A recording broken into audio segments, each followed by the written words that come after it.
안녕하십니까, 엘리엇입니다. 오늘 단독 기사가 나왔네요. 조선일보입니다. 그것도 반년새 7배로 늘어난 계약 취소, 정부 집값 띄우기 기획조사 나선다. 자, 중앙정부가 나섭니다. 서울시가 얼마 전에 조사해갖고 발표를 했는데 면피성, 즉 자기가 자기를 조사한 거거든요. 그걸 어떻게 믿어요? 서울시 지리들이 3%를 내놓고서 자기네들이 방화범을 조사하면 어떡해. 그래서 중앙정부가 나섰습니다. 제목에서 뭘 느꼈냐면요, 서울시는 빠져있어, 가만히 앉아있어, 초선은 가만히 앉아있어, 중앙정부가 조사한다. 자, 어떤 내용인가 잠깐 볼게요. 자, 요게 조선일보 기사입니다.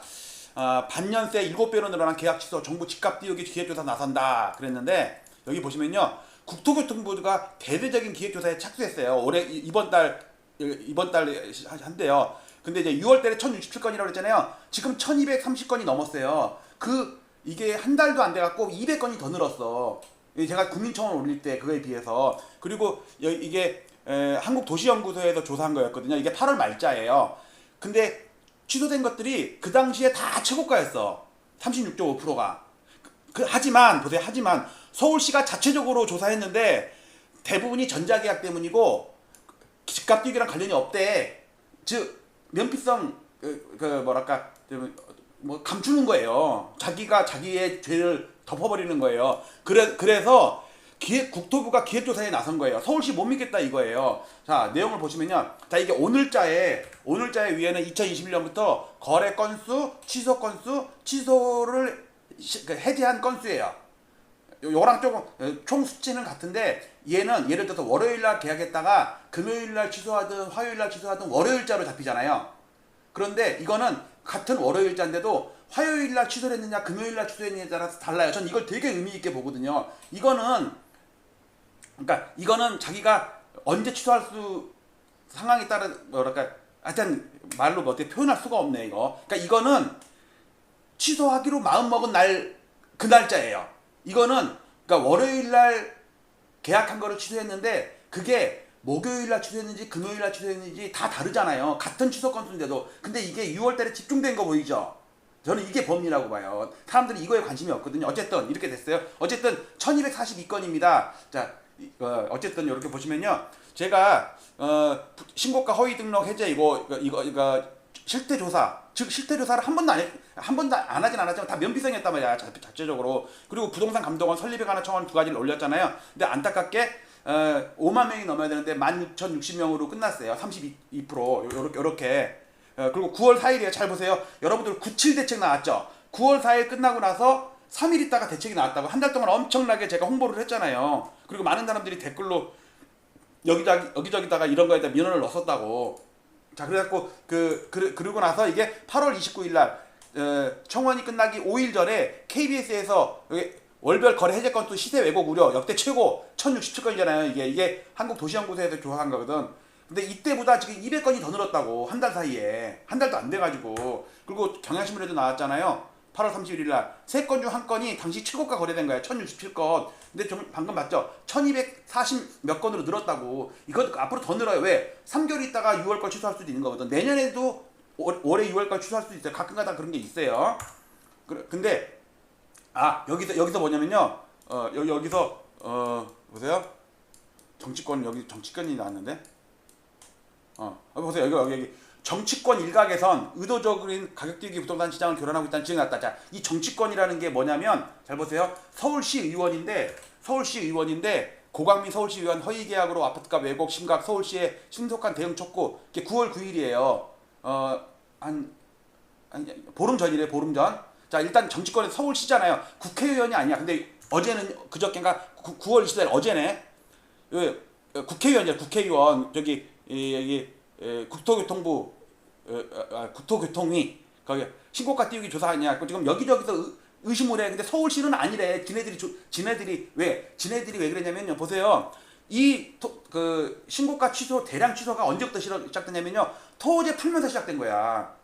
이게 1월달에 규제 풀어 민생 살리기 대토론회 해가지고 토지를 풀어버렸단 말이에요. 근데 민생 살리기 아니라 부자 살리기가 됐잖아요. 이래놓고서 서울시가 자기네 걸 조사하면 면피가 되지. 그러니까 맨날 전자계약서 때문이다, 별거 아니야, 아무것도 아니라는 거예요. 그런데 그러면서 이제 서울시에서 조사한 결과가 나왔는데 오해다, 오해.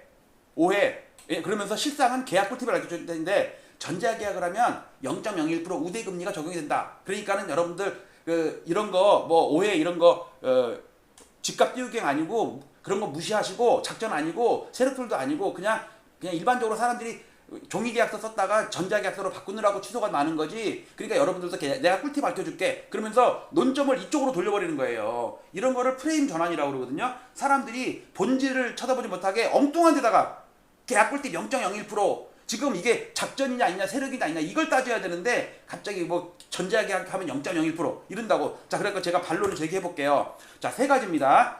일단 10개월 데이터입니다. 그러면 올해 6월달에 이렇게 집중적으로 해제가 됐으면 왜 작년이나 재작년에는 해제가 그렇게 안 됐냐고. 작년에도 전자계약 있었고요. 작년에도 세금 우대 다 했어. 아니 금리 0.01%다 작년이나 재작년이나 올해나 똑같다고. 근데 왜 작년 재작년에는 없던 취소가 올해 이렇게 집중이 됐냐고. 자, 이건 시간상의 문제고요. 요거 마찬가지입니다. 성동구 보세요. 성동구가 4건, 7건, 5건 하다가 갑자기 127건 된 거예요. 분당은 더해요. 평상시보다 28배가 늘었어요. 성동구는 24배가 늘고.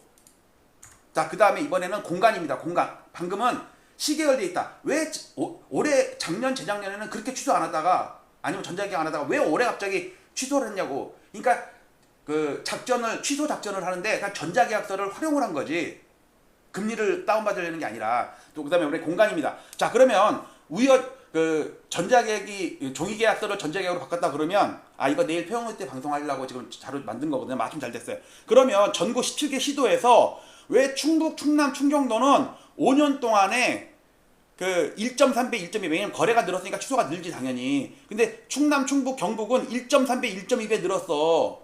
100건이 취소됐으면 그러니까 평상시보다 한 20% 늘었던 건 이해가. 근데 여기는 11배가 늘었다니까. 11배가 서울이. 거기 충청 경상도는 노인네들만 사니까 노인네들은 그냥 전자계약 안 하고 그냥 종이계약서 하니까 취소도 안 하지. 근데 서울은 젊은이들이 하니까 잽싸게 막 금리 다운받으려고 그런 거 아니야. 말이 돼요 이게? 그러면 좋다 이거예요. 그러면 서울에서도 보자요. 서울에서 25개구를 나래비를 세워가지고 제일 많이 취소한 데가 성동구가 24배가 늘었어. 평상시보다. 근데 은평, 도봉, 종로는 5배, 4배예요. 한 5배가 안 된다고. 당연히 이거는 거래가 느니까 취소가 느는 건 당연한데 은평, 도봉, 종로는 5배 정도 늘었는데 왜 성동구는 24배 늘었냐고. 그 다음에 경기도는 양주, 동두천, 이천, 안성 44개 시군구에서 제일 취소가 적은 거. 파주는요 오히려 해제 건수가 더 줄었어. 1.2배, 1.3배예요. 전부 1.2, 3배밖에 안 돼. 근데 왜 분당은 28배가 늘었냐고. 성남 분당에는 깨어있는 젊은이들이 있어서 그렇고 양주나 이천, 동두천에는 노인네들만 살아서 그런가? 그러니까 좀 전에 같이 제가 분석을 할 때 뭐냐면요. 문제점을 제가 시계열로 비교를 한 거예요. 작년, 재작년에 안 됐던 게 왜 올해만 유독 그랬냐. 그 다음에 충남, 충북, 경북은 안 그런데 왜 서울만 유독 10배가 많다고. 10배가. 은평, 도봉구보다 5배가 많아요. 그 다음에 동두천, 이천보다 20배가 더 많어. 성남 분당이. 그 다음에 이번에는 전자계약이 많다. 단순한 실수다. 오기였다. 그럼 예를 들어서 전화번호 잘못 적었다든지 호수를 잘못 적었다든지 그러면은 오늘 계약했다가 아이고 사장님 다시 쓸게 해갖고 그 즉시 또는 그 다음날 2, 3일 안에 그런 게 단순한 오기면.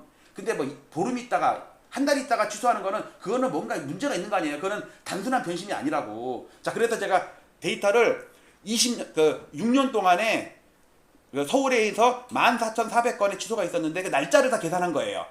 하루 만에. 그러니까 오전에 계약했다가 오후에 취소한 게 340건이야. 그 다음날 취소한 게 341건이야. 3일째 취소한 게 284건이야. 그 다음에 4일에서 일주일 사이가 1,300건이야. 이렇게 비율을 해갖고 막대기를 그린 거거든요.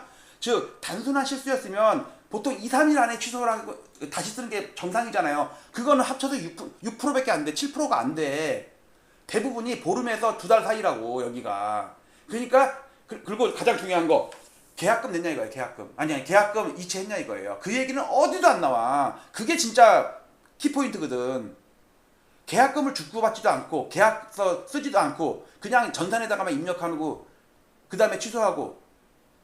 그러니까 서울시를 못 믿겠으니까 중앙정부가 나선 거예요. 그래서 조선일보가 단독으로 기획조사가 나섰는데 문제는 중앙정부에서 나선 거예요. 진짜 서울시 그냥 그래서 우리가 보통 외감법이라고 있잖아요. 외부 감사, 공인 회계사가 그러니까 그 회사 안에 있는 회계 부서에서 막 여러 가지 자금 흐름이나 조사를 해가면 다 면피 사장님이 야 이거 감춰 이거 지워 그럴 거 아니에요. 그러니까 외부에서 공인된 회계사가 조사를 하는 게 외감법이잖아요. 마찬가지로 이 서울시가 벌인 일을 서울시가 조사하면 안 된다고. 5살짜리 훈이가 산에 불장난하다가 불을 질렀어. 화나 타오르고 있어. 그거를 그 동네 삼촌 고모 이모가 와갖고 막 조사를 하면은 아 우리 훈이 잘못 없어요 이러겠어요? 마치도록 하겠습니다. 감사합니다. 내일 추석 때 녹화를 튼다고 내일 한두 편 정도 찍을 건데 내일 요 내용도 할 거거든요. 왜냐면 그때 제가 국민청원 올린 거 그 결과도 좀 보고도 해야 될 겸 해서 마치도록 하겠습니다. 여러분들 자 오세훈이 잘했다 1번 그러니까 오세훈이 범인이다 1번 공범이다 2번 자 적어주세요. 마치도록 하겠습니다. 감사합니다.